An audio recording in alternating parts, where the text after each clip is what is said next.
یہ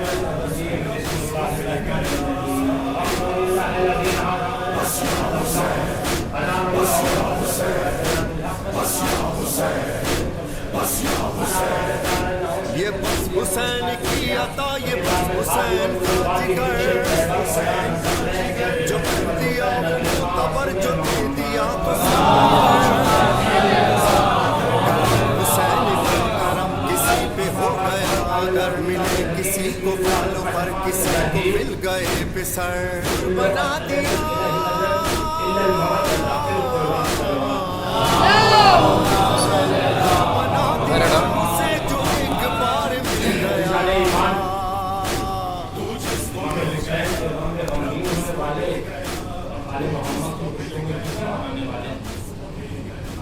وہ لوگ جن کو اپنی قسمت بدلنا ہوا تو فرش اعلیٰ کی طرف منتقل ہو گئے، اور کچھ بدبخت ایسے رہ گئے جنہوں نے فرش اعلیٰ کو، جن کو فرش اعلیٰ نے اپنی طرف بلایا نہیں۔ ہمارے آج کل کے دور میں جو ماحول، جو مسئلہ چلا ہوا ہے، آپ انٹرنیٹ پہ بھی دیکھ رہے ہیں، فیس بک پہ بھی دیکھ رہے ہیں، بحث اس بات سے نہیں ہے کہ وہ کردار کون تھے جن کا پرچم بلند کر کے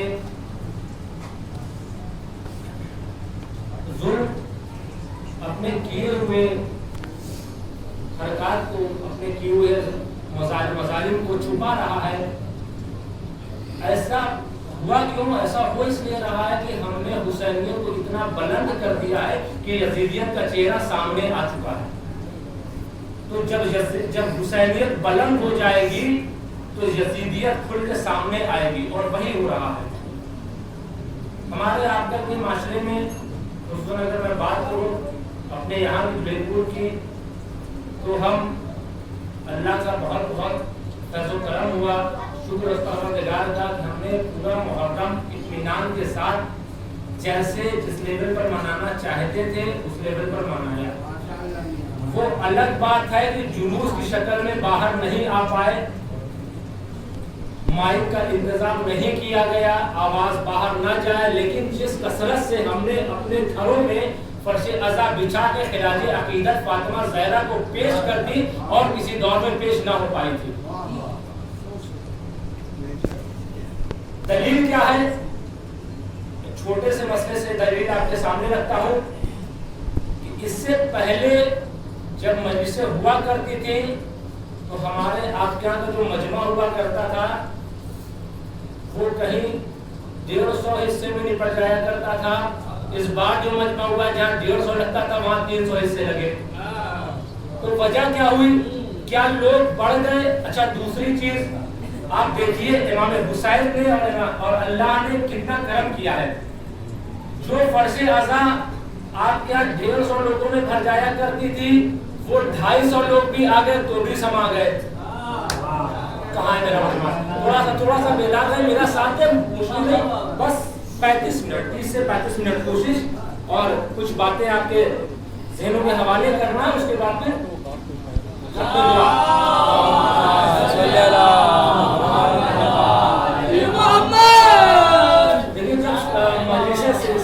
لگی رہتی تھی تب بھی ہم ٹائم مانگ کے کوشش کرتے تھے 30 منٹ میں، اور الزامات کے ساتھ منبر پہ آتے تھے جی۔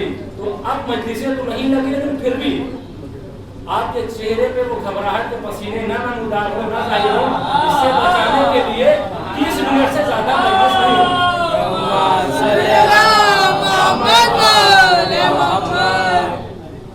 منبر کا ایک حق ہے، 2 جملوں میں ادا کرتے ہوئے چلتا چلوں، وہ یہ کہ ہمارا جو معاشرہ ہے، ہمارے جو یہ بچے ہیں جو سامنے بیٹھے ہوئے ہیں، میرے چھوٹے بھائی ہیں، یہ ایک ایک کر کے منبر پہ آتے جا رہے تھے اور اپنے کلام بارگاہ مولا حسین میں پیش کرتے جا رہے تھے۔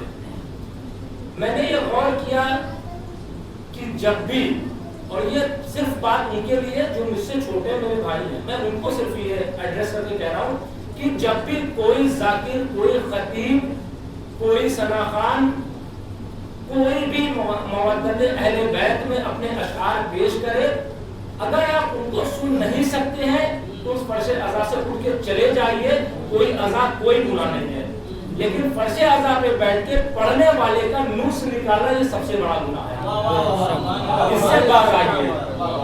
کیوں؟ اس کی وجہ کیا ہے کہ جب ہم دوسرے کا نقص نکالنے لگتے ہیں تو اپنے کردار کا آئینہ کہیں پیچھے رہ جاتا ہے۔ اپنے کردار کا آئینہ ساتھ لے کے آئیے، دوسرے کا نقص نکالنے کا وقت نہیں ملے گا۔ ایک بہت اچھے شاعر نے شعر کہا ہے کہ نکتہ چینی کر رہے تھے جو میرے کردار پہ، ان کے سامنے لا کے آئینہ میں نے رکھ دیا۔ تو حالانکہ سب کے اندر، میرے اندر، آپ کے اندر کسی نہ کسی طرح کا نقص پایا جاتا ہے، کوئی بھی مکمل ہے ہی نہیں انسان۔ مکمل انسان صرف وہی ہے، مکمل انسان صرف وہی ہے کہ جس نے یہ دعویٰ کیا ہے سلونی سلونی، پوچھو تم کیا پوچھتے ہو میں بتاؤں گا۔ مکمل انسان صرف وہی ہے کہ جس نے سجدہ شکر میں سر کٹا دیا لیکن اللہ کے دین کو پامال ہونے نہیں دیا۔ مکمل انسان صرف وہی ہے کہ جس کو کائنات نے باقر العلوم کہا۔ مکمل انسان صرف وہی ہے کہ جس نے اپنے سجدوں سے دین کی بقا رکھی ہے۔ مکمل انسان صرف وہی ہے کہ جس نے صلح کے ذریعے کفر کو بندشوں میں باندھ دیا ہے۔ مکمل انسان صرف وہی ہے کہ جس نے اپنی حیبت کے ذریعے لوگوں میں آج بھی قائم اور دائم ہے کہ دنیا انتظار کرتی کہ امام زمانہ کب آئیں گے۔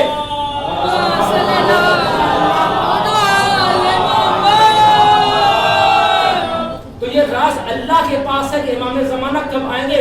ہمیں کرنا کیا؟ ہمیں تیاری اتنی کرنا ہے کہ جب امام زمانہ آ جائیں تو ہم ان کے سامنے پیش ہونے کے لائق رہیں۔ ایسا نہ ہو کہ امام آ جائے اور ابھی ہمارے پاس کام باقی رہ جائے۔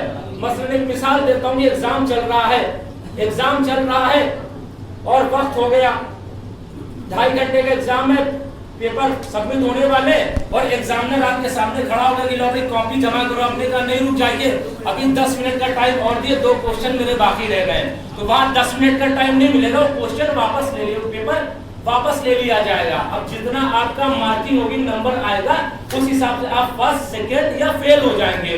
تو کمال یہ ہے کہ ہم کو اللہ نے اتنی مہلت دی ہے کہ ہم اپنے کردار کے ایگزام کے پیپر کو اتنی سنوارے کہ جب امام زمانہ آئے تو نمبر 100 میں 100 دے۔ تو اس مہلت کا استعمال کریے، یوز کیجئے اپنے آپ کے لیے۔ کلو اسألیکم الہی اجرن الا المودۃ فی القربى، تم ہمارے قرابت داروں سے محبت اختیار کرو۔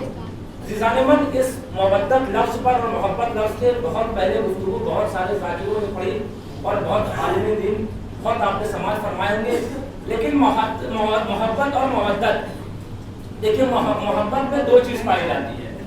محبت اس چیز کو کہتے ہیں جہاں پہ اگر آپ کو کسی سے محبت ہے تو آپ کو دینا پڑے گا، یعنی جہاں پہ آپ کے پاس سے سامنے والے کے پاس کوئی چیز جاتی ہے۔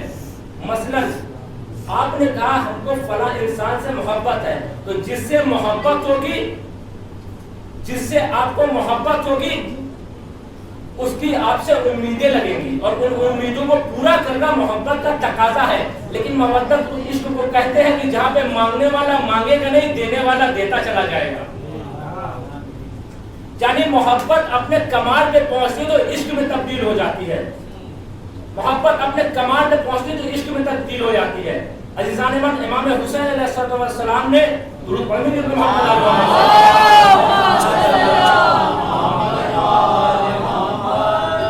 کو آپ نے بہت سارے زاویے سے سنا ہوگا، آج ایک نیا زاویے سے کربلا آپ کے سامنے پیش کر رہا ہوں کہ دیکھیے امام حسین کا عشق اللہ سے کیا ہے اور اللہ کا عشق امام حسین سے کیا ہے۔ اگر اللہ اور امام حسین کا عشق سمجھ میں آ گیا تو دنیا کی ہر ایک چیز جو آپ چاہتے ہیں آپ کے قدموں میں ہوگی۔ کیوں؟ کہ جب وہ عشق سمجھ میں آ جائے گا تو اس سے عشق ہو جائے گا، جب اللہ سے عشق ہو جائے گا تو دنیا بے معنی لگنے لگے گی، جب کوئی چیز بے معنی لگنے لگے تو وہ آپ کے قدموں میں آ جایا کرتی ہے۔ تو دنیا کو اگر اپنے قدموں میں لانا ہے تو اللہ کے عشق کو، امام حسین کے عشق کو سمجھنا ہوگا اور اپنے کو امام حسین کے عشق سے ملانا ہوگا۔ آپ لوگ باہر متوجہ رہیں گے تو مجلس پڑھنے میں کوئی فائدہ نہیں۔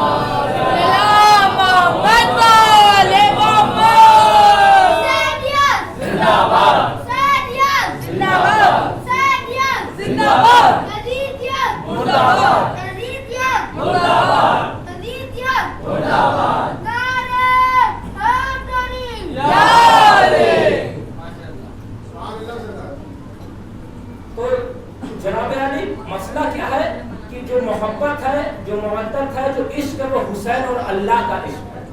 تو جیسے حسین نے عشق کیا, کیا عشق کیا حسین نے؟ دیکھیے اللہ نے امام حسین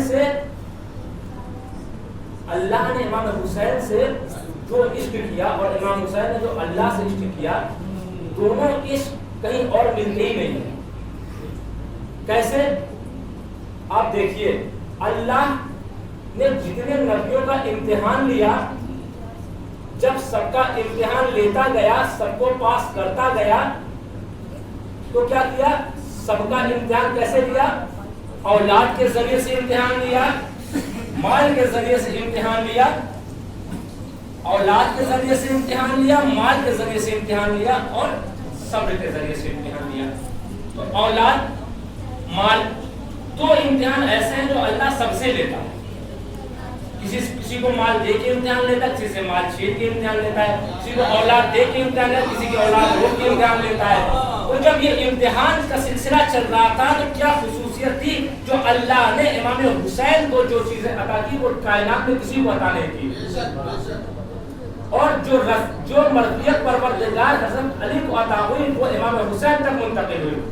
واقعہ آپ کے حوالے کروں, ایک بار میرا حسین اور اسلام میں گفتگو ہوئی.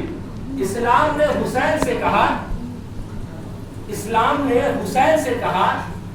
کہ اے حسین, میں افضل ہوں یا تم افضل؟ امام حسین نے کہا کہ میں افضل ہوں.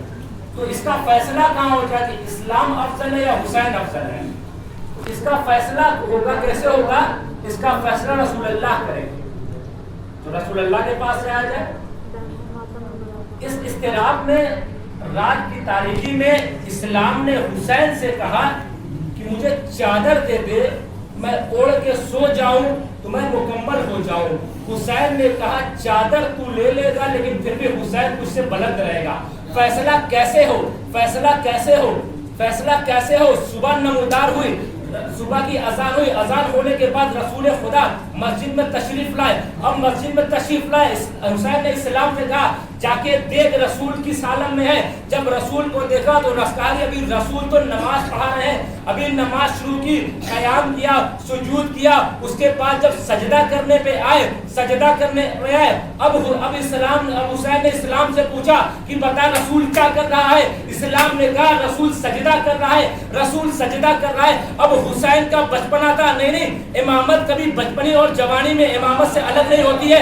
امام اگر بچپنے میں بھی امام رہتا ہے, جوانی میں بھی امام رہتا ہے, بڑھوتی میں بھی امام رہتا ہے. اب امامت ننھے قدموں سے چلی, حسین ننھے قدموں سے چلے. رسول اللہ سجدے میں ہے, امام حسین نے پشت رسول پہ سواری کی. رسول پہ سواری کرنے کے بعد واللیل کی زلفوں سے کھیلنے لگے. اب جب کھیلنے لگے تو رسول اللہ نے پہلا سجدہ کیا سبحان رب الاعلی و بحمدہ. حسین نے کہا سبحان رب الاعلی و بحمدہ. دوسرا سجدہ سبحان رب الاعلی و بحمدہ. حسین نے کہا سبحان رب الاعلی و بحمدہ. اب اسلام کھڑا دیکھ رہا ہے, رسول سجدہ میں ہے, حسین پشت پہ سوار ہے. اب اسلام کو سمجھ میں نہ آیا کہ یہ ہو کیا رہا ہے. اب یہ سجدہ ہوا, دو سجدہ, ذرا حقیقت سے بتا دینا, ذرا بتانا یہ کہ جب آپ سجدہ کرتے ہیں اسلام میں پہلا سجدہ واجب, دوسرا سجدہ مستحب, تیسرا سجدہ پہلا واجب دوسرا مستحب. اگر پہلا ہی سجدہ نہیں کیا تو واجب ادا نہیں کی, دوسرا سجدہ کیا تو مستحب ادا کیا, تیسرا سجدہ کرتے کرتے میرا رسول 70 سجدہ کر رہا ہے, 70 سجدہ کیا. اب جو رسول چاہتے ہیں کہ کھڑے ہو, حسین کو آواز ہے حسین پشت سے اتر جاؤ. جبریل نازل ہوئے, اے رسول کھڑے مت ہونا, اے رسول اٹھنا نہیں. ابھی جب تک حسین تمہاری پشت پہ ہے تب تک سجدہ کرنا ہے. میں ہاتھ جوڑوں گا پروردگار کیا تیرا رسول نہیں جانتا کہ حسین پشت پہ ہے؟ تو رسول بتانا چاہتے ہیں کہ یہ حسین پشت پہ نہیں ہے. جب رسالت کی پشت پہ امامت آ جایا کرتی ہے تو سجدے کو طول دینا واجب ہو جایا کرتا ہے.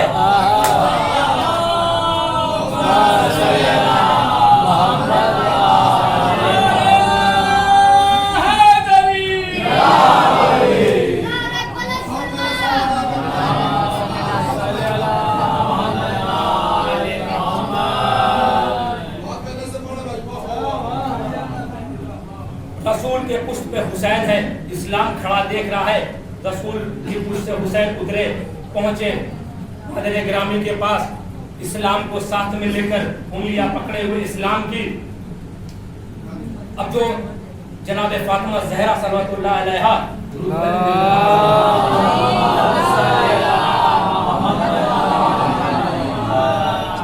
جناب زہرا نے کہا اے بیٹا حسین، تیرے نانا کا مزاج بہت نفیس ہے، ان کو اتنی تکلیف نہ دیا کرے۔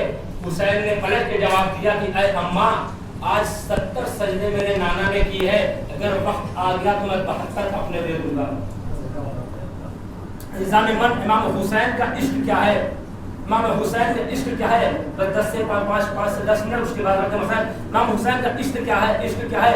امام حسین کا عشق یہ ہے کہ جب امام حسین نے قصد کیا کربلا کی جانب پڑھنے کا تو حج کو عمرے میں تبدیل کیا، حج کو عمرے میں تبدیل کیا۔